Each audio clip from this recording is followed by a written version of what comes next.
Hello friends welcome to Vishwajay YouTube channel. Vishwajay YouTube channel থেকে আমি তোমাদের বিশ্ব স্যার। আজকের এই ভিডিওতে আমি তোমাদের সঙ্গে আলোচনা করব বাংলা সাহিত্যের ইতিহাসের জন্য কোন বই আমরা ফলো করব, বাংলা ব্যাকরণের জন্য কোন বই আমরা ফলো করব, বেস্ট বই কি যেগুলো তোমাদের কাছে থাকা অবশ্যই প্রয়োজন এবং মনস্তাত্ত্বিকগত দিক থেকে কোন স্ট্র্যাটেজিতে বাংলা সাহিত্যের ইতিহাস পড়ব এবং খুব সহজেই মনে রাখতে পারবো, এই নিয়েই আজকের এই ইম্পর্টেন্ট ভিডিওটি অবশ্যই শেষ পর্যন্ত দেখো। এখানে তোমরা অনেক কিছু শিখতে পারবে। আমাদের যে সিলেবাস আছে, যদি আমরা আধুনিক যুগের দিকে তাকাই তাহলে আমরা বুঝতে পারবো যে আধুনিক যুগ থেকে আমাদের কত টপিক আছে এবং সেই টপিকগুলোর প্রত্যেকটি আমরা যদি তারাশঙ্কর বন্দ্যোপাধ্যায়ের উপন্যাস দেখি, অনেক উপন্যাস আছে, 50+ উপন্যাস আছে, তাহলে সেই উপন্যাস কোনো না কোনো যদি পত্রিকায় প্রকাশিত হয় সেগুলো কিভাবে মনে রাখব বা সেগুলোর প্রকাশকাল কিভাবে মনে রাখব, তাছাড়া চরিত্রগুলো কিভাবে মনে রাখব, আজকের এই ভিডিওতে আলোচনা করব। এবং সম্পূর্ণ সিলেবাসের যে আধুনিক যুগ আছে, এই আধুনিক যুগ থেকে কোনগুলো সবচেয়ে বেশি ইম্পর্টেন্ট, প্রথমত তোমাদের সেই টপিকগুলোকে খুব ভালোভাবে আয়ত্ত করতে হবে। আমি আজকের ভিডিওতে তোমাদের সম্পূর্ণভাবে বাংলা সাহিত্যের ইতিহাস কিভাবে মনে রাখবে এবং যেমন তোমাদের আমি আধুনিক যুগ থেকে প্রবন্ধ সাহিত্য থেকে সৈয়দ মুজতবা আলীর একটি নোটস ব্যাখ্যা করব যে কিভাবে তোমাদের মনে রাখা উচিত, কোন কোন প্রকাশকালগুলো মনে রাখবে। পাশাপাশি আমি তোমাদের কথা সাহিত্য থেকে তারাশঙ্কর বন্দ্যোপাধ্যায় সেটি তোমাদের সঙ্গে ডিসকাস করব, যাতে তোমরা বুঝতে পারো যে হ্যাঁ আমাদের এইগুলো পড়তে হবে।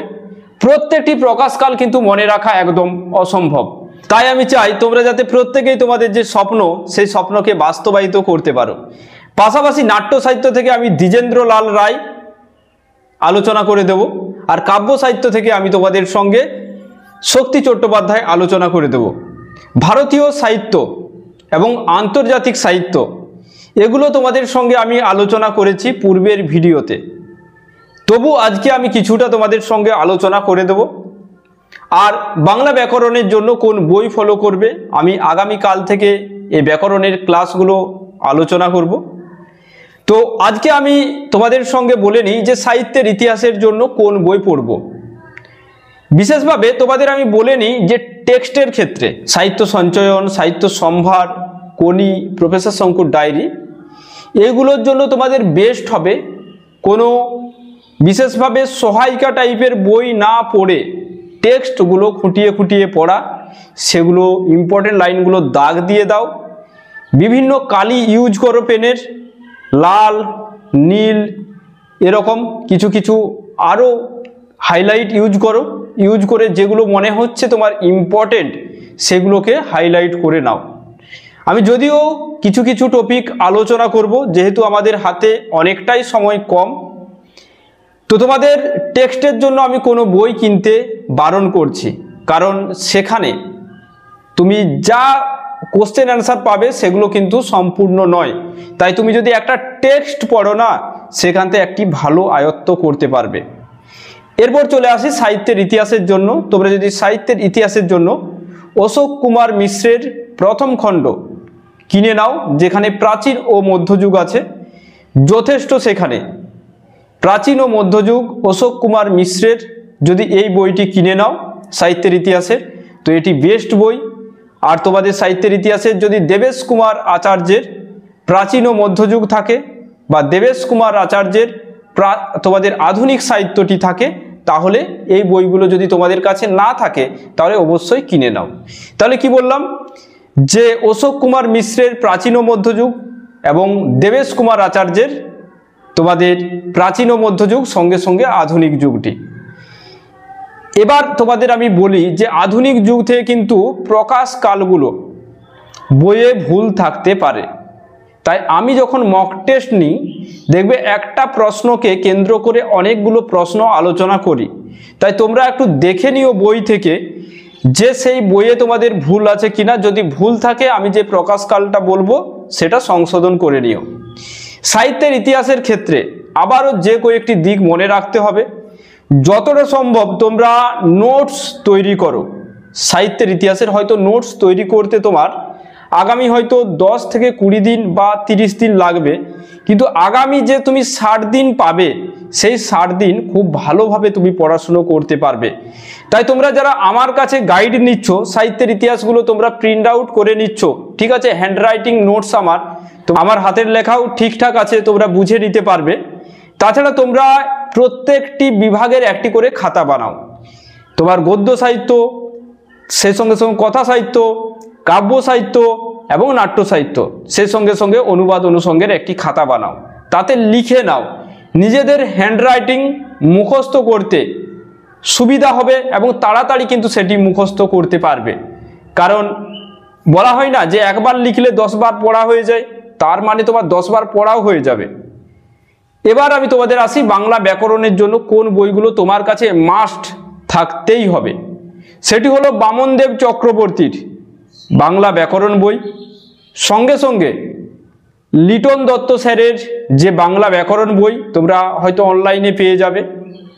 এই দুটি বই রাখতে পারো। বামনদেব চক্রবর্তী মাস্ট রাখবে, লিটন দত্ত স্যারের বইটি রাখতে পারো। পাশাপাশি তোমরা বাণী সংসদ কালীপদ চৌধুরীর বইটি রাখতে পারো। তাহলে এই বইগুলো তোমাদের কাছে অবশ্যই থাকা চাই। আর বাংলা ব্যাকরণ তাতে তোমরা প্র্যাকটিস করতে পারবে।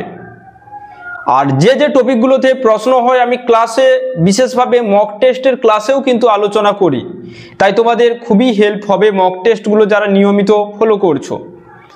এবার দেখো সাহিত্যের ইতিহাস মেন ব্যাপার যে মনস্তাত্ত্বিকভাবে প্রত্যেকটি এত যে আছে আমাদের মনে রাখা তো সহজ নয়। তাহলে মনে তো আমাদের রাখতে হবে ইম্পর্টেন্টগুলো। তোমরা তো বলো যে স্যার আপনি তো বলে দিচ্ছেন ইম্পর্টেন্টগুলো মনে রাখতে হবে, কিন্তু কোনগুলো ইম্পর্টেন্ট? তো আজকের ভিডিওতে আমি সেটা নিয়েই আলোচনা করব। এবার আমরা মোবাইল স্ক্রিনে চলে যাই, আর এই ভিডিওটি তোমরা SLST বাংলার তোমার যত বন্ধু আছে তাদের সঙ্গে অবশ্যই শেয়ার করে নিও। আর বিশ্বজয় ইউটিউব চ্যানেল অবশ্যই ফলো করো।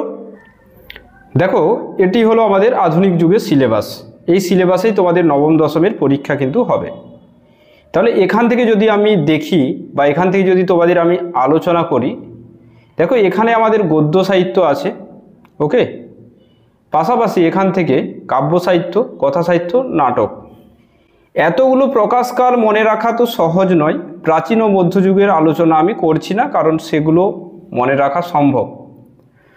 তো এখানে দেখো আমাদের গদ্য সাহিত্য, কাব্য সাহিত্য, কথা সাহিত্য এবং নাট্য সাহিত্যের একটা যে প্রকাশকাল আছে জানো, একজন সাহিত্যিকের অনেকগুলো কিন্তু রচনা আছে। যেমন প্রেমেন্দ্র মিত্রের কথা সাহিত্য থেকে তুমি যখন পড়বে তখন ছোট গল্প এবং উপন্যাস যেগুলো তিনি রচনা করেছেন সেইগুলির প্রকাশকালগুলো একটু ভালোভাবে দেখতে হবে। সঙ্গে সঙ্গে ধরো এখানে প্রেমেন্দ্র মিত্র কিশোর সাহিত্য রচনা করেছেন, কাব্যগ্রন্থও রচনা করেছেন, প্রবন্ধও রচনা করেছেন। সেইগুলোর নাম মনে রাখতে হবে। সেই গ্রন্থগুলোর প্রত্যেকটি সাহিত্যিকেরই যদি প্রথম রচনা কোনটি, সেটি গল্প হতে পারে, কাব্য হতে পারে, উপন্যাস হতে পারে, মনে রাখতে হবে, নাটক হতে পারে। একটি হলো রচনা আর একটি হলো প্রথম প্রকাশিত গ্রন্থ কোনটি, এটি মনে রেখো। যদি থাকে বিশেষভাবে, যেমন বনফুলের একটি আছে চোখ গেল প্রথম গল্প, সেটি প্রবাসী পত্রিকায় প্রকাশিত হয়। তাহলে এই তথ্যগুলো খুব ভালোভাবে মনে রাখতে আমাদের হবে। যেমন বঙ্কিমচন্দ্র চট্টোপাধ্যায়ের প্রথম প্রকাশিত হলো একটি পদ্য হলো তার প্রথম প্রকাশিত রচনা। তাহলে এগুলো আমাদের খুব ভালোভাবে মনে রাখতে হবে। সে সঙ্গে সঙ্গে বঙ্কিমচন্দ্র চট্টোপাধ্যায়ের যদি কাব্য দেখো, ললিত তথা মানস আছে। এইভাবে আমাদের প্রত্যেকটি নোটস পড়তে হবে। আমি তোমাদের কিন্তু আগেও আলোচনা করেছি, আজকেও আলোচনা করছি। এখান থেকে আমি তোমাদের সৈয়দ মুজতবা আলী, দেখো সৈয়দ মুজতবা আলীরও তো কয়েকটি রচনা আছে তা নয়, অনেকগুলো আছে। তো এত প্রকাশকাল কিভাবে মনে রাখবো বা মনে রাখতেই কি হবে আলোচনা করব। এখান থেকে আমি কাব্য সাহিত্য থেকে তোমাদের শক্তি চট্টোপাধ্যায়টি আলোচনা করে দেব, কথা সাহিত্য থেকে তারাশঙ্কর বন্দ্যোপাধ্যায় এবং নাট্য সাহিত্য থেকে দ্বিজেন্দ্রলাল রায়। যে কতটা পড়ব, সবগুলোই কি মনে রাখতে হবে। আজকের ক্লাসটি তাই খুবই ইম্পর্টেন্ট। চলো শুরু করি। দেখো এটি হলো সৈয়দ মুজতবা আলী। তাহলে লক্ষ্য রাখবে। যেমন এখানে সৈয়দ মুজতবা আলীর প্রথম প্রকাশিত রচনা কি? বীরভূমের শান্তিনিকেতনে পড়াশোনা চলাকালীন বিশ্বভারতী ম্যাগাজিনে তার ছোট গল্প নেড়া প্রকাশিত হয় 1922-এ। এবার তোমাদের সঙ্গে সঙ্গে এই যে নেড়া শব্দটি পেলে, এই নেড়া শব্দটি মনে রাখবে যে শরৎচন্দ্র চট্টোপাধ্যায়েরও ডাক নাম, এটি মনে রাখতে হবে। সে সঙ্গে সঙ্গে দেখো যে প্রথম প্রকাশিত তার গ্রন্থ কোনটি? দেশে বিদেশে। সৈয়দ মুজতবা আলীর প্রথম প্রকাশিত গ্রন্থ কি? দেশে বিদেশে, এটি মনে রাখবে। প্রথম প্রকাশিত উপন্যাস কি? অবিশ্বাস্য। এগুলো খুবই ইম্পর্টেন্ট, এগুলো সালও মনে রাখতে হবে, পত্রিকা থাকলে পত্রিকাও মনে রাখতে হবে। এবার ছদ্মনামে চলে আসি, যে তার যে ছদ্মনাম, প্রত্যেক সাহিত্যিকেরই যদি ছদ্মনাম থেকে থাকে, প্রত্যেকটি ছদ্মনাম বা পিতৃদত্ত যদি কোনো নাম থেকে থাকে সেগুলো মনে রাখতেই হবে। যেমন এখানে টেকচাঁদ রায়, গোলাম মৌলা, রায় পিথৌরা, দারাশিকো, সত্যপীর, ওমার খৈয়াম, প্রিয়দর্শী, মুসাফির, প্রত্যেকটি আমাদের মনে রাখতে হবে। এবার ধরো আমরা উপন্যাস পড়ছি অবিশ্বাস্য, তো অবিশ্বাস্য দেখো 1953-তে প্রকাশিত হয়। এবার এর পটভূমি কি? মধুগঞ্জ, মনে রাখতে হবে। এই ধরনের প্রশ্ন হতে পারে, কাকে উৎসর্গ করেন? প্রমথনাথ ঋষিকে। তো যেহেতু এটি তার প্রথম প্রকাশিত উপন্যাস, তাই এতগুলো তথ্য কিন্তু মনে রাখতে হচ্ছে। সঙ্গে সঙ্গে শবনম কেন মনে রাখবো? কারণ রাজশেখর বসু বাংলা সাহিত্যে যার অবদান আছে তাকে উৎসর্গ করা হয়, এবং আত্মজীবনীমূলক এটি একটি উপন্যাস। যদি পরীক্ষায় আসে যে নিচের কোনটি আত্মজীবনীমূলক উপন্যাস, দেখবে শবনম আছে, শ্রীকান্ত নেই, বা দেখবে শবনম আছে, শ্রীকান্ত আছে, আরণ্যক আছে, এবং অপশন ডিতে আছে সবগুলি, তখন কিন্তু তোমাকে সবগুলি উত্তর করতে হবে। দেশ পত্রিকায় প্রকাশিত হয়, প্রকাশকালটিও মনে রেখো। শহরিয়ার এই উপন্যাসের প্রাণবিন্দু স্বয়ং রবীন্দ্রনাথ ঠাকুর, এটি মনে রাখবে। এটিও উত্তম পুরুষে লেখা একটি উপন্যাস, শহরিয়ার 1969, এটি মনে রেখো। তুলনাহীনা বিশেষভাবে মৃত্যুর পর প্রকাশিত হয়, এখানে নায়িকা শিপ্রা আছে, নায়ক কীর্তি চৌধুরী আছে। তুলনাহীনা শুধু এইটুকু মনে রেখো। তাহলে এখানে প্রবন্ধ গ্রন্থ যেগুলো আছে, যেমন চতুরঙ্গ, তোমাদের নবনব সৃষ্টি এই প্রবন্ধ গ্রন্থের অন্তর্গত। বড়বাবু দ্বিজেন্দ্রনাথ ঠাকুরকে এখানে আছেন বড়বাবু, যে এই প্রবন্ধে। আর পূর্ব পাকিস্তানের রাষ্ট্রভাষা, এটা তার প্রথম প্রকাশিত প্রবন্ধ গ্রন্থ। তাই এই তিনটে প্রকাশকাল মনে রাখলে, আর নিচে যে গ্রন্থগুলো আছে এগুলো শুধুমাত্র নামগুলি মনে রাখলে যে হ্যাঁ এগুলো সৈয়দ মুজতবা আলীর। এগুলো তোমাদের পরীক্ষার জন্য ইম্পর্টেন্ট নয় উৎসর্গগুলো, তাই তোমরা এগুলো নাও মনে রাখতে পারো। কিন্তু গুরুদেব ও শান্তিনিকেতন কার রচনা, কত সালে প্রকাশিত হয়? এটি রবীন্দ্রনাথকে নিয়ে যেহেতু রচিত, তাই এটি মনে রাখতে হবে।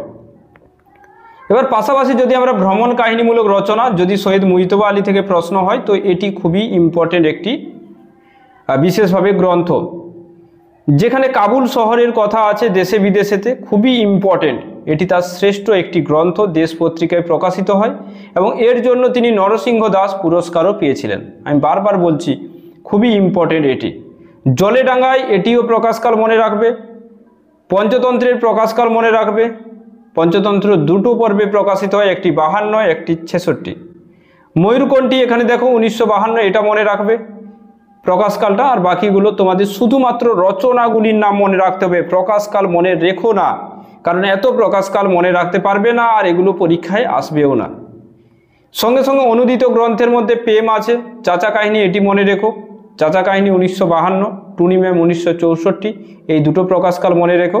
আর এগুলো শুধুমাত্র নামগুলি মনে রেখো। তাহলে সৈয়দ মুজতবা আলী ছিলেন কবিগুরু রবীন্দ্রনাথ ঠাকুরের জীবন আদর্শে গড়া, আর বিখ্যাত উক্তি বই কিনে কেউ দেউলিয়া হয় না। বিশেষভাবে তোমরা যদি কেউ প্রত্যেকটি রচনার প্রকাশকাল মনে রাখতে চাও বা মুখস্থ করতে চাও, কিভাবে মুখস্থ করবে সেটাও বলে নিই। তোমরা বিশেষভাবে ধরো একটা সাহিত্যিক ধরে নাও 30টি গ্রন্থ রচনা করেছেন, বা 30টি গ্রন্থ, কাব্যগ্রন্থ হতে পারে, যেমন বিষ্ণুদের কম আছে, বুদ্ধদেব বসুর কম আছে। তো 30টিরই তুমি চাইছো প্রকাশকাল মনে রাখবো, পত্রিকা মনে রাখবো যদি পত্রিকা থেকে থাকে, আর উৎসর্গ মনে রাখবো। কিভাবে মনে রাখবে এটাও আমি তোমাদের বলে দিই। তো সমস্ত কিছু মনে রাখা অসম্ভব, কিন্তু প্রথম পর্যায়ে তোমাকে মনে রাখার চেষ্টা করতে হবে। তো তুমি কি করবে, 1 থেকে 5 পর্যন্ত যে কয়েকটি উপন্যাস বা প্রবন্ধ গ্রন্থ বা কাব্যগ্রন্থ আছে সেগুলো প্রকাশকাল সহ ক্রম পর্যায়ে মনে রাখার চেষ্টা করলে। তারপরে কি করবে আর 5টি, তো তোমাদের চলো একটি নোটস থেকে দেখিয়ে দিচ্ছি। এই শক্তি চট্টোপাধ্যায় থেকেই তোমাদের আমি দেখিয়ে দিচ্ছি, তবে একটু আলোচনা করে নিই শক্তি চট্টোপাধ্যায়টা। দেখো এখানে শক্তি চট্টোপাধ্যায়ের যে ছদ্মনাম আছে স্ফুলিঙ্গ সমাদ্দার, অভিনব গুপ্ত, রূপচাঁদ পক্ষী, শক্তিনাথ কাব্যতীর্থ, এই 3টি মনে রাখবে। প্রথম মুদ্রিত কবিতা হলো জং, প্রকাশিত হয়েছিল কবিতা পত্রিকায়, মনে রেখো। তার প্রথম উপন্যাস হচ্ছে কুয়োতলা, প্রথম প্রকাশিত ছোট গল্প হচ্ছে নিরুপমের দুঃখ, এগুলো খুব ভালোভাবে মনে রাখবে। প্রথম প্রকাশিত কাব্যগ্রন্থ হে প্রেম হে নৈশব্দ। তো প্রত্যেকটি সাহিত্যিকের ক্ষেত্রে কিন্তু এইভাবে মনে রাখতে আমাদের মাস্ট হবে, এর কোনো ছাড় নেই। এবার আমি তোমাদের বললাম ধরো বিশেষভাবে কাব্যগ্রন্থ 5টির প্রথমে কাব্যগ্রন্থ এবং প্রকাশকাল মনে রাখো, মুখস্থ হলো। তারপরে তুমি সেটাকে খাতায় লিখে নাও 1 থেকে 5 পর্যন্ত। 1 থেকে 5 তুমি লিখলে, এবার 1 থেকে 10 পর্যন্ত যতগুলো কাব্য আছে তার প্রকাশকাল মুখস্থ করলে। এবার 1 থেকে 10 পর্যন্ত লিখলে, তারপরে আবার করবে 1 থেকে 15 পর্যন্ত মুখস্থ করবে, 1 থেকে 15 পর্যন্ত লিখবে। এইভাবে যদি তুমি মুখস্থ করতে পারো লিখে লিখে, তাহলে তোমার প্রকাশকালগুলো মনে থেকে যাবে। কিন্তু সমস্ত প্রকাশকাল আমাদের মনে রাখার প্রয়োজন নেই। যেমন শক্তি চট্টোপাধ্যায় কাব্য সাহিত্য থেকে দেখো যে সমস্ত প্রকাশকাল তো মনে রাখা সম্ভব নয়, তাহলে কি মনে রাখবো? হে প্রেম হে নৈশব্দ 1961, এটি তার প্রথম প্রকাশিত কাব্যগ্রন্থ, মনে রেখো। এখানে কবিতার সংখ্যা মনে রাখার দরকার নেই। ধর্মে আছে, জিরাপেও আছে 1965, এটা আধুনিক কবিতা দুর্বোধ্য পাঠকদের হাতে তিনি উৎসর্গ করেন, এটি মনে রাখলে। অনন্ত নক্ষত্র বিথি তুমি অন্ধকার, এটি মনে রাখবে 1966। পুরনো সিঁড়ি 1967, এটি মনে রাখবে। সোনার মাছি খুন করেছি, এটি মনে রাখবে। হেমন্তের অরণ্যে পোস্টম্যান জানো 3 পাহাড়ের কোলে নেওয়া হয়েছে, তাই এটি মনে রাখতে হবে। চতুর্দশপদী কবিতা বলি, যেটা সোনেট জাতীয় রচনা, মাইকেল মধুসূদন দত্তকে উৎসর্গ করেন, তাই এটি মনে রাখবে 1970। তাছাড়া এখানে যা কিছু আছে যেমন সুখে আছিটা মনে রাখতে হবে, এগুলো আমাদের প্রকাশকাল মনে রাখার প্রয়োজন নেই, এগুলো শুধুমাত্র গ্রন্থগুলোর নাম মনে রাখতে হবে। এইভাবে প্রত্যেকটি গ্রন্থের নাম মনে রাখবে যতগুলি আছে। যেমন পরশুরামের কুঠার, এটি কাব্য হিসেবে কিন্তু শক্তি চট্টোপাধ্যায়ের। কার? শক্তি চট্টোপাধ্যায়ের, মনে রাখবে কাব্য শক্তি চট্টোপাধ্যায়। যেমন এখানে যেতে পারি কিন্তু কেন যাব, এটা মনে রাখবে প্রকাশকাল।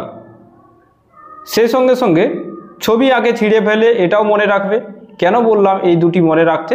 দেখো বিশেষভাবে রূপচাঁদ পক্ষী এই ছদ্মনামে রূপকথার কলকাতা কিন্তু প্রবন্ধ গ্রন্থটি লিখেছিলেন রূপচাঁদ পক্ষী ছদ্মনামে। তো এবার দেখো শক্তি চট্টোপাধ্যায় যতগুলো প্রবন্ধ রচনা করেছেন সেইগুলো মনে রাখতেই হবে, প্রকাশকাল নয়। তাহলে যেতে পারি কিন্তু কেন যাওয়ার জন্য সাহিত্য একাডেমি পুরস্কার পেয়েছিলেন, তাই এটি মনে রাখতে হবে। এবং ছবি আগে ছিঁড়ে ফেলের জন্য তিনি পেয়েছিলেন রবীন্দ্র পুরস্কার, তাই এটিও মনে রাখতে হবে। তাহলে দেখো প্রত্যেকটি প্রকাশকাল আমাদের মনে রাখা প্রয়োজন নেই, যেগুলো আমি তোমাদের বললাম সেইগুলো যদি মনে রাখো, এরকম প্রত্যেকটি সাহিত্যিকের ক্ষেত্রেই আছে। তার জন্য কি করতে হবে? দেখো আমি যতটা সম্ভব বিশ্বজয় ইউটিউব চ্যানেলে যে লাইভ মক টেস্টগুলো নিচ্ছি সেখানে আলোচনা অবশ্যই করে দেব। তাছাড়া তোমরা আমার কাছে গাইড নিতে পারো, সেখানে অল ডিটেলসে এইভাবে আমি ক্লাস দেব। এইভাবেই তোমাদের পড়ানো হচ্ছে টেক্সট, সাহিত্যের ইতিহাস, ব্যাকরণ, কোথা থেকে কী ধরনের প্রশ্ন হতে পারে প্রতিটি পার্ট আমি আলোচনা করে দিচ্ছি, এবং পাশাপাশি এইভাবে তোমাদের নোটসও দেওয়া হচ্ছে। এবার দেখে নাও তারাশঙ্কর বন্দ্যোপাধ্যায়। তারাশঙ্কর বন্দ্যোপাধ্যায়কে কিন্তু বাংলার হার্ডি বলা হয়, মনে রাখবে। তাহলে পাশ্চাত্য সাহিত্যিকদের সঙ্গে এই তথ্যগুলো মনে রাখতে হবে। আনুমানিক দেখো জন্ম মৃত্যু, এটি মনে রাখলে। সেই সঙ্গে সঙ্গে ছদ্মনাম মনে রাখলে কামন্দক হাবু শর্মা, পূর্ণিমা পত্রিকায় কামন্দক ছদ্মনাম ব্যবহার করেন, আর শনিবারের চিঠিতে হাবু শর্মা মনে রাখবে। প্রথম রচিত উপন্যাস দিনার দান, প্রথম মুদ্রিত কবিতা আগমনী, প্রথম কাব্যগ্রন্থ ত্রিপত্র 1926, প্রথম লিখিত উপন্যাস, এগুলো কিন্তু কথা সাহিত্য থেকে মাস্ট আসেই।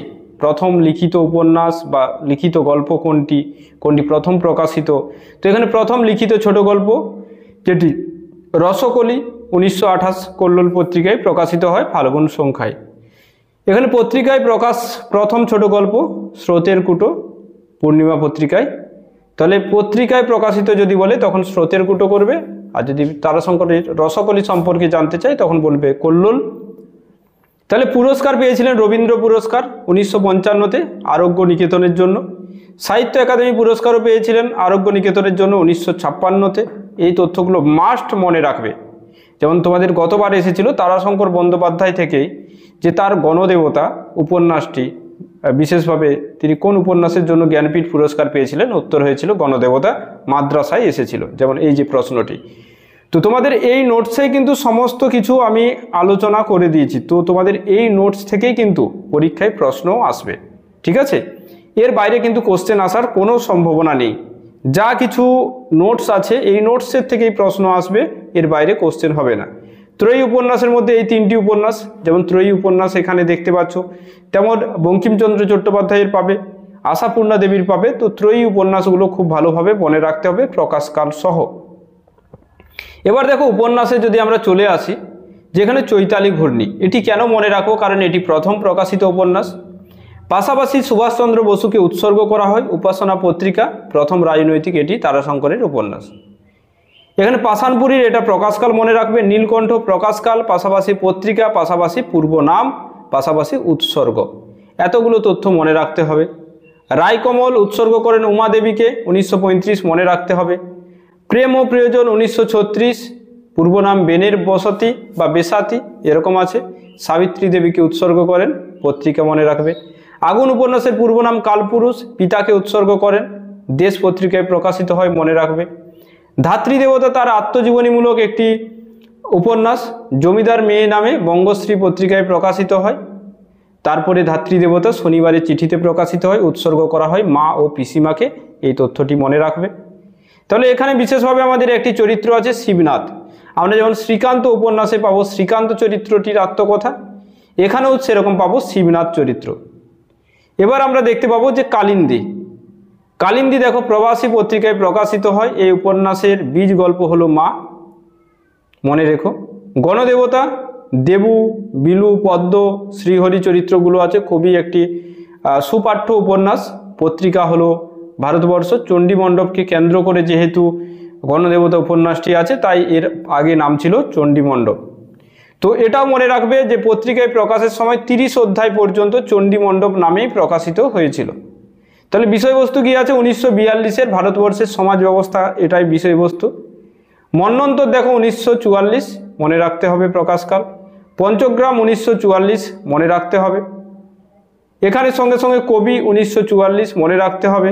নিতাই, তারুণ মণ্ডল এই চরিত্র আছে। সন্দীপন পাঠশালা মনে রাখবে 1946।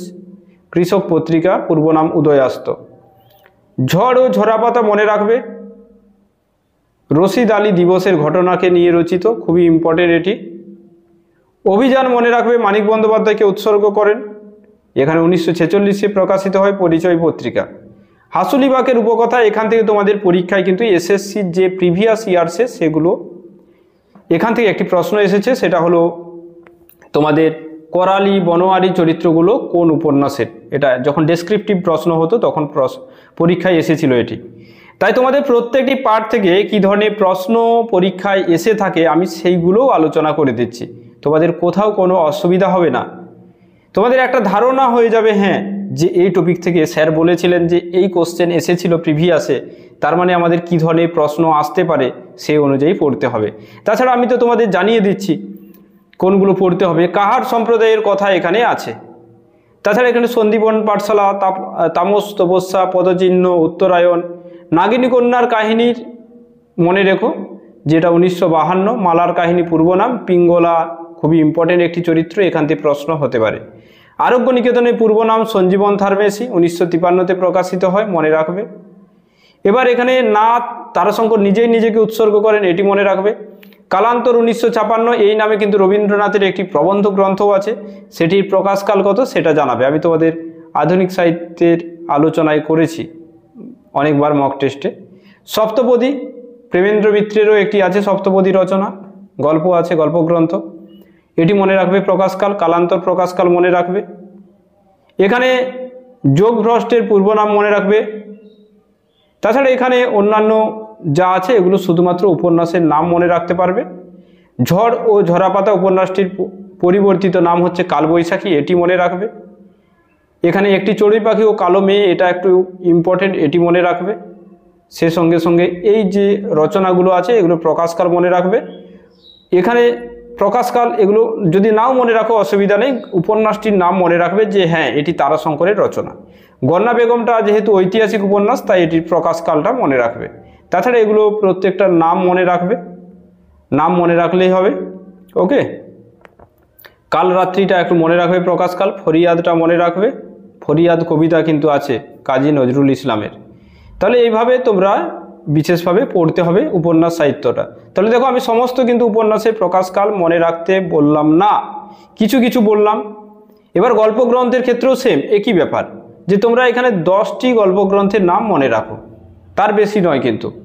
এবার এখানে যে আছে এটা কিন্তু গল্পগ্রন্থ, আর আমরা রসকলি পেয়েছি সেখানে কিন্তু 1928-এ প্রকাশিত হয়ে সেটি গল্প, মনে রাখবে, কল্লোল পত্রিকায় প্রকাশিত হয়েছিল। যাই হোক, এগুলো এইভাবে মনে রাখবে। এখানে কাব্যগ্রন্থ এটি আছে, তাহলে আত্মজীবনীমূলক কিছু রচনা আছে, এগুলো শুধু নামগুলো মনে রাখতে হবে। যেহেতু কথা সাহিত্য তাই ছোট গল্পটা একটু ভালোভাবে পড়তে হবে, আর তোমাদের উপন্যাস যেগুলো তিনি রচনা করেছেন সেগুলো একটু খুব ভালোভাবে মনে রাখার চেষ্টা করতে হবে।